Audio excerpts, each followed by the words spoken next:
शाखा स्टॉक व देनदार खाता विधि। वे शाखाएं जो पूर्ण लेखा पुस्तकें नहीं रखती है, उनके व्यवहारों का प्रधान कार्यालय की पुस्तकों में लागत मूल्य पर दर्ज करने के लिए शाखा व स्टॉक देनदार खाता विधि के अंतर्गत 5 खाते खोले जाएंगे। इन 5 खातों में पहला खाता है शाखा स्टॉक खाता, दूसरा खाता है शाखा देनदार खाता, उसके बाद शाखा को भेजा गया माल खाता, शाखा खर्च खाता और शाखा लाभानी खाता। स्टॉक व देनदार विधि में शाखा के व्यवहारों को दर्ज करने के लिए प्रधान कार्यालय इन 5 खातों को खोलता है।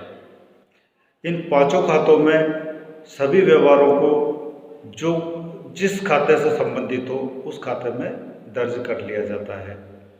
स्टॉक से संबंधित व्यवहारों को यानी जिनसे स्टॉक प्रभावित होता हो उन व्यवहारों को स्टॉक खाते में दर्ज कर लिया जाता है। यानी जिस व्यवहार से स्टॉक बढ़ेगा उसे स्टॉक खाते के डेबिट पक्ष पर, और जिस व्यवहार से स्टॉक कम होगा उसे स्टॉक खाते के क्रेडिट पक्ष पर लिखा जाएगा। और प्रविष्टि की जाएगी इन पांचों खातों में से जो संबंधित दूसरा खाता होगा।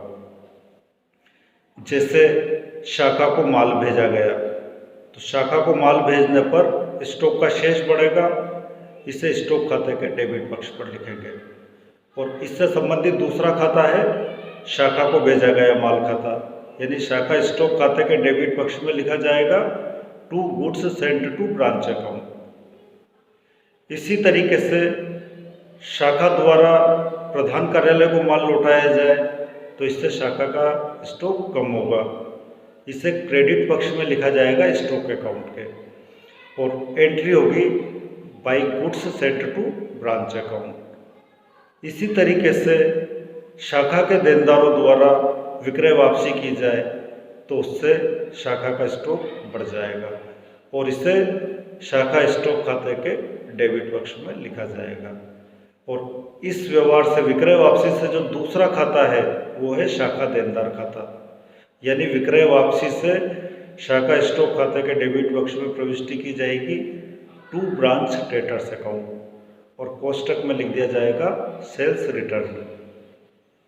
इसी तरीके से नगद विक्रय होने पर शाखा स्टॉक कम होगा, जिसे शाखा स्टॉक के क्रेडिट पक्ष पर लिखा जाएगा, और ब्रैकेट में कैश सेल्स लिख देंगे, और एंट्री हो जाएगी बाय बैंक अकाउंट या बाय कैश अकाउंट।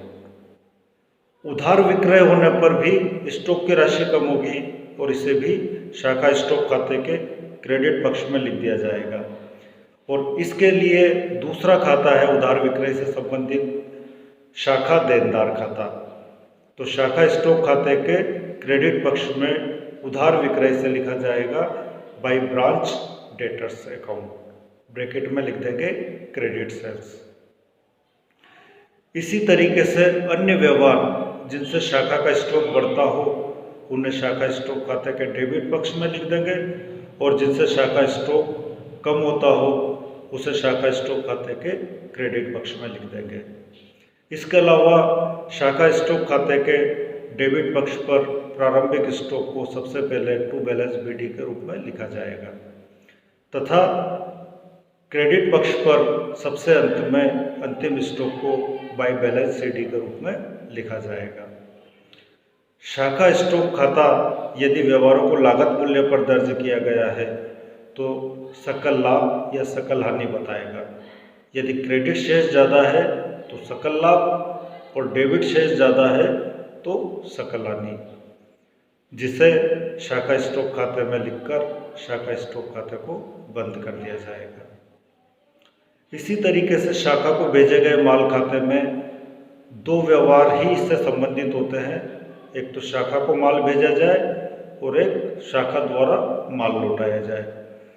शाखा को माल भेजा जाए तो इसको शाखा को भेजे गए माल खाते के क्रेडिट पक्ष में लिखेंगे, और इससे संबंधित दूसरा खाता है शाखा स्टॉक खाता, यानी शाखा को भेजे गए माल खाते के क्रेडिट पक्ष में लिखा जाएगा शाखा को माल भेजने पर बाय ब्रांच स्टॉक अकाउंट।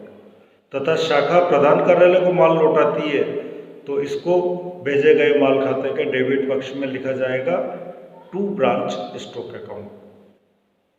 शाखा खर्च खाते का जो डिफरेंस आएगा भेजे गए माल और लौटाए गए माल के बाद जो अंतर आएगा उसे प्रधान कार्यालय के व्यापार खाते में ट्रांसफर करके बंद कर दिया जाएगा, यानी इसके डेबिट पक्ष पर लिख दिया जाएगा टू ट्रेडिंग अकाउंट। इसके साथ शाखा को भेजा गया माल खाता बंद हो जाएगा।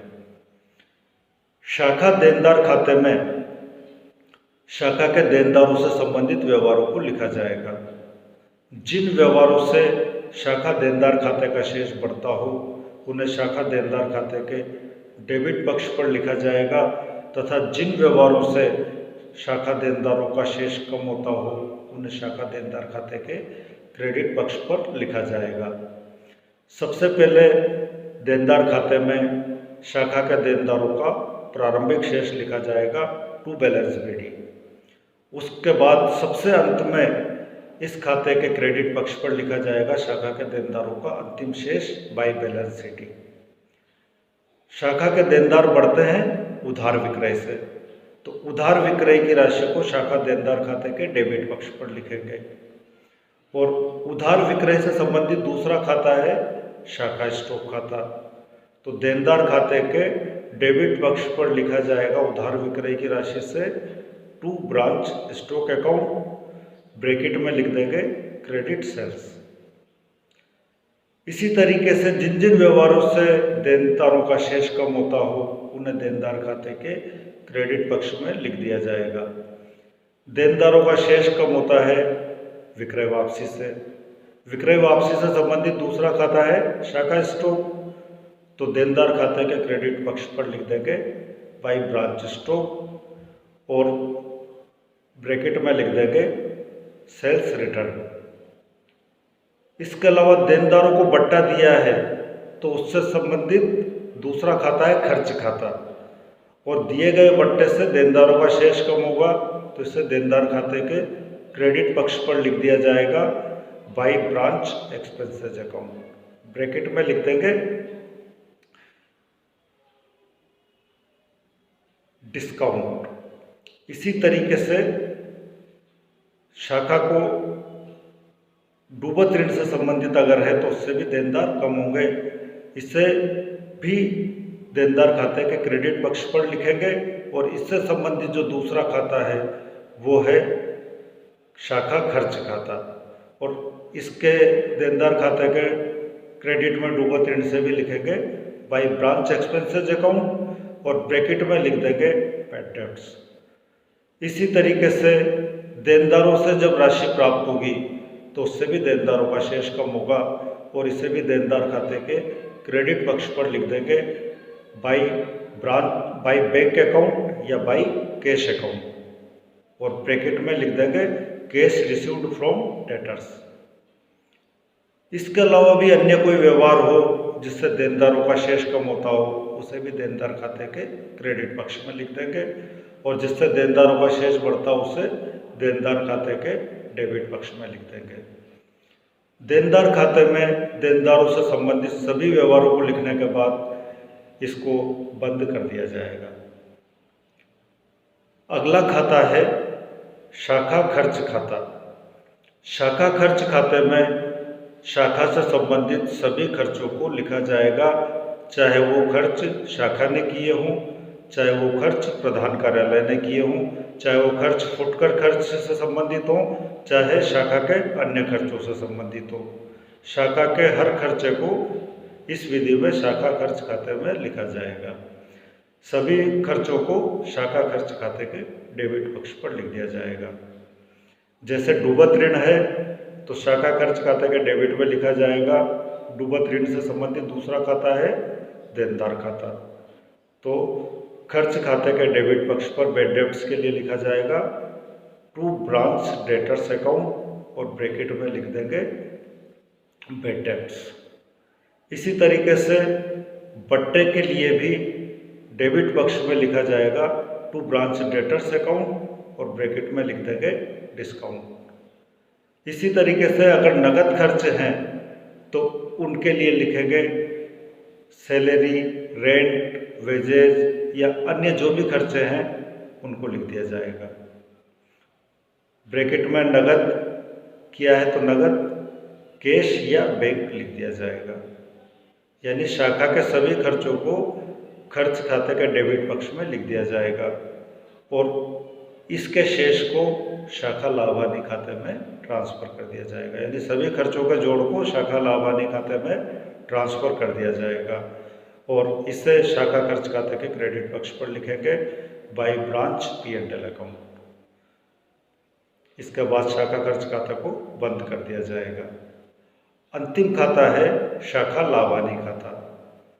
शाखा लाभानी खाते में शाखा स्टॉक खाते का शेष लिखेंगे बाई, अगर ग्रॉस प्रॉफिट है तो by branch stock account bracket में लिख देंगे ग्रॉस प्रॉफिट, और अगर ग्रॉस लॉस है तो उसे to branch stock account bracket में लिख देंगे ग्रॉस लॉस।